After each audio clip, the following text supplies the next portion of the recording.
साथियों, UP board के लिए मोस्ट इंपोर्टेंट लो क्वेश्चन है, जो कि मान के चलें कि 2026 में से ये वाला या इससे पीछे वाला हमने कराया था। एक टॉपिक आप और कराएंगे या एक हम आपसे कहें कि एक क्वेश्चन और कराएंगे लॉन्ग, जिसमें से तीन में से 100% आएगा ही आएगा, और इन तीनों में से हर साल एक आता है। तो आपको थ्योरी कैसे लिखना है, क्या क्या लिखना है, डायग्राम कैसे बनाना है, साथ साथ में हम आपको बताएंगे कि इसका अगर आप भूल जाएंगे तो कॉन्सेप्ट क्या रहने वाला, आप इसको कैसे याद करके अपने आप से लिख सकते हैं। तो वीडियो के अंत तक बने रहिएगा। यहाँ पर आपको मात्र 8 से 10 मिनट में सब कुछ क्लियर हो जाएगा कि आपको कैसे करना है, कैसे नहीं करना। और हम आपको बताएं कि हमने प्लेलिस्ट, अगर आपको कोई भी डाउट हो तो हमने प्लेलिस्ट बना रखी है target.95+। अगर आप इससे पहले वाली वीडियो देखना चाहते हैं तो उस पर जाइए, प्लेलिस्ट पे जाइए, वहां पर आपको एक टॉपिक की एक वीडियो प्रोवाइड हमने कराई है, क्योंकि हमने टारगेट रखा target.95+, जो कि हिंदी बोर्ड वाले बच्चों के लिए है। तो देखिए, सबसे पहले स्टार्ट करते हैं, हम समझते हैं हमारा टॉपिक क्या। तो टॉपिक आपका एसी जनरेटर या प्रत्यावर्ती जनित धारा या आपका डायनमो,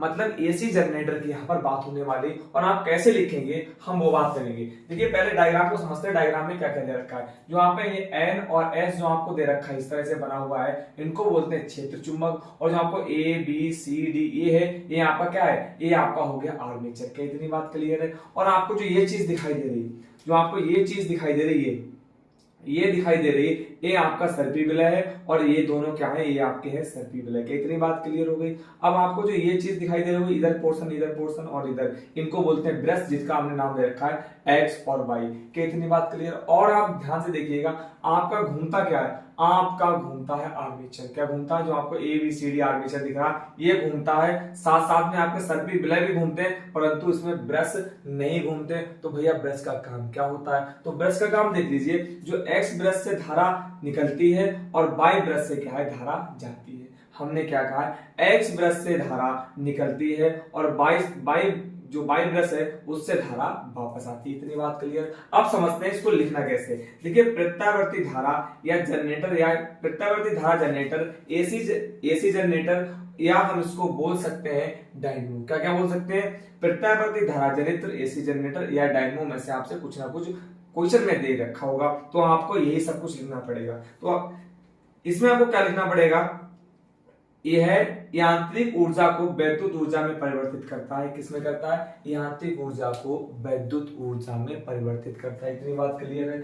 विद्युत चुंबकीय प्रेरण के सिद्धांत पर काम करता है। किसके? वैद्युत चुंबकीय प्रेरण है उसके सिद्धांत पर काम करता है। रचना की बात करें तो यहाँ पर आपको रचना दिख रही होगी। इसके मुख्य 3 भाग हैं। हम मानते हैं इसके मुख्य 3 भाग है, पर हमने इसको 4 भागों में बांट रखा है। कौन कौन से भाग? एक बार चेक कर लीजिए। क्षेत्र चुंबक, आर्मेचर, सर्पी विलय तथा ब्रश। वैसे तो 3 भाग दे रखा, पर हमने ब्रश वाला भाग जो आपका अलग कर दिया, इससे आपको अच्छे से समझ में आए।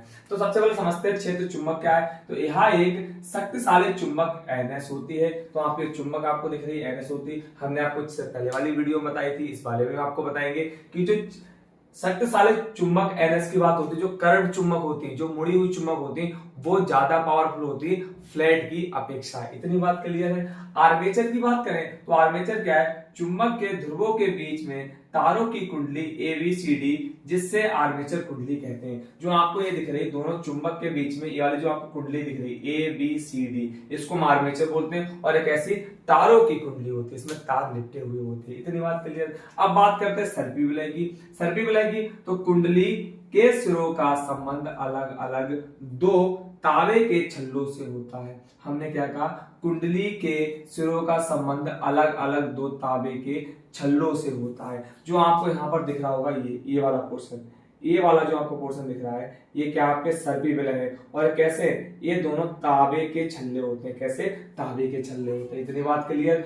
जो आपस में एक दूसरे को स्पर्श नहीं करते, ये दोनों छल्ले एक दूसरे को कभी स्पर्श नहीं करते, इन्हें सर्पी विलय कहते हैं। इतनी बात क्लियर हो गई। अब बात करते हैं ब्रश की। तो ब्रश क्या है? इन छल्लों को 2 कार्बन की ब्रुश एक्स वाई छूती रहती है, ये ब्रुश स्थिर रहते हैं। देखिए, ब्रश क्या है कि जो कार्बन के छल्ले आपको दिख रहे हैं, इनमें ब्रश है एक दूसरे को छूते रहते हैं, परंतु ये स्थिर होते हैं, ये घूमते नहीं है। सर्पी विलय घूमते हैं। सर्पी विलय आर्मेचर के साथ घूमते हैं परंतु ब्रश नहीं घूमते हैं, और ब्रश का नाम एक्स वाई हमने दे रखा है इसलिए हमने एक्स वाई कह दिया। और स्थिर रहते हैं मतलब ब्रश आपके यहीं पर रहेंगे, ये कहीं घूमेंगे नहीं। अब बात करते हैं कार्य विधि जो कि सबसे इंपॉर्टेंट है। अब क्या कार्य विधि में लिखना कैसे, आप इतना लिख देंगे आपका 2.5 पेज और डायग्राम, एक पेज में आपका डायग्राम हो जाएगा और लगभग 1.5 से 2 पेज में आपका हो जाएगा, 2.5 से 3 पेज में आपका हो जाएगा।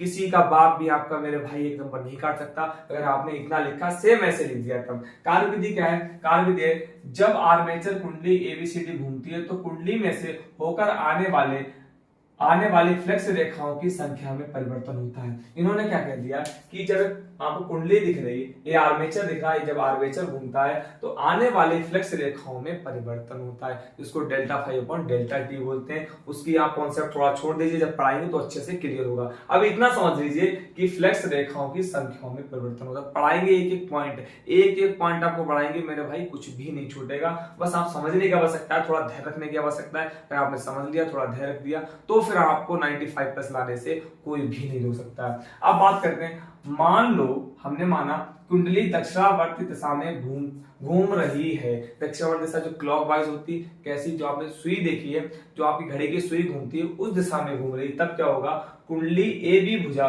ऊपर की ओर उठेगी। क्या होगा, जो आपकी ए बी भुजा है ऊपर की ओर उठेगी और सी डी भुजा नीचे। जैसे मान लिया हमने क्या, ए बी भुजा है हमारी और ये सी डी भुजा है, तो इस तरह से आएगी आपकी ए बी भुजा, ए वाली भुजा ऊपर जाएगी और ए वाली भुजा नीचे जाएगी, है ना।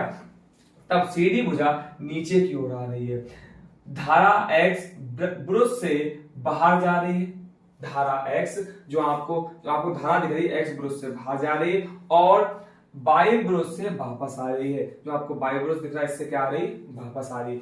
जैसे ही कुंडली ऊर्ध्वाधर स्थिति से गुजरेगी तब ए बी भुजा नीचे ऊर्ध्वाधर स्थिति से गुजरेगी, तब जो आपकी ए बी भुजा है क्या है, जो ए बी भुजा है वो आपकी नीचे आ जाएगी और सी डी भुजा, जैसे आपने कहा कि आपका क्या है, ए आपका ए है, मान लिया आपकी ए बी भुजा और सी डी भुजा। जब आपकी ए बी भुजा ऊपर पहुंची अभी और अब ऊर्ध्वाधर की बात हो रही और सी डी भुजा आपके नीचे आ गई। अब जैसे ऊर्ध्वाधर स्थिति पहुंचा तब आपकी सी डी भुजा क्या होगी, ऊपर आएगी और ए बी भुजा नीचे जा रही है। आप ध्यान से देखिएगा, ऐसा ही तो हो रहा। तो इन्होंने कह दिया जैसे ही कुंडली ऊर्ध्वाधर स्थिति से गुजरेगी ए बी भुजा नीचे और सी डी भुजा ऊपर आने लगेगी। तो आई होप आपको छोटी सी वीडियो छोटी सी है पर मार्क्स आपको बहुत बड़े देकर जा सकती है, इसलिए भाई टॉपिक को बिल्कुल मिस ना करें। अगर आप वीडियो पे आए हैं तो वीडियो को जरूर से वॉच करें, जिससे आपको एग्जाम में बैठकर ये बिल्कुल अफसोस ना हो कि भैया की वीडियो वॉच कर लेते, मात्र 5 से 6-8 मिनट की वीडियो थी, क्या पता हम यहाँ पर आकर टोटली लिख देते और हमें 5 में से 5 नंबर प्राप्त हो जाते।